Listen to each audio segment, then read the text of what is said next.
আসসালামু আলাইকুম প্রিয় বন্ধু, সবাই কেমন আছেন? আশা করি ভালো আছেন। তা অনেক দিন পরে ডিম রান্না করব, ডিম এগ কারি। তার জন্য লবণ, হলুদ, লঙ্কা গুঁড়ো দিয়ে দিলাম। কড়াইতে সর্ষের তেল গরম হয়ে গেছে। মেরামত করে রাখা ডিম দিয়ে দিলাম।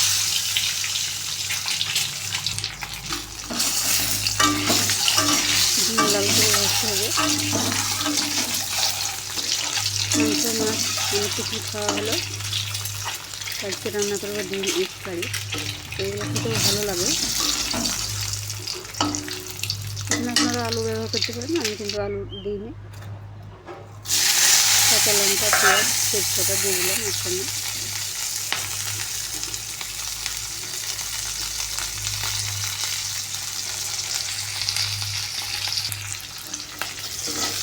তেল পরিমাণ মতো।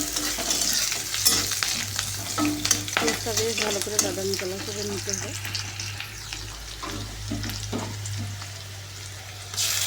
এখানে আদা রসুন বাটা দিয়ে দিই। কেউ কেউ বলে আদা রসুন বাটা বলার লেগে জিরে বাটা না, এখানে একদমই বাটি সবটাতে দিয়ে আদা রসুন বাটা এখানে পরিমাণ মতন হলুদ, লবণ, লঙ্কা গুঁড়ো, ধনিয়া।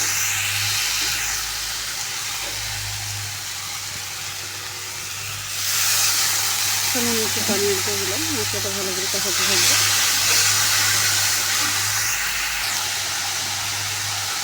যেহেতু আমার মশলা কষানো হয়েছে, এখন পরিমাণ মতো পানি অ্যাড করে দিলাম গ্রেভির জন্য। এখানে আমরা গ্রেভি বলি, কেউ কেউ আবার ঝোলও বলে। যার যেটা মন চায় সেটা বলে। আপনাদের গ্রামে কী বলে সেটা অবশ্যই জানাবেন। ভেজে রাখা ডিমগুলো দিয়ে দিলাম।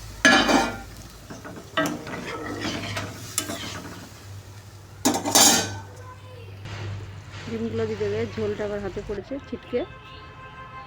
তো রান্না বেশ হয়ে গেলো। আর এখানে 5 রকমের একটা সবজি আছে, আর সাথে আছে গরম গরম ধোয়া ওঠা ভাত।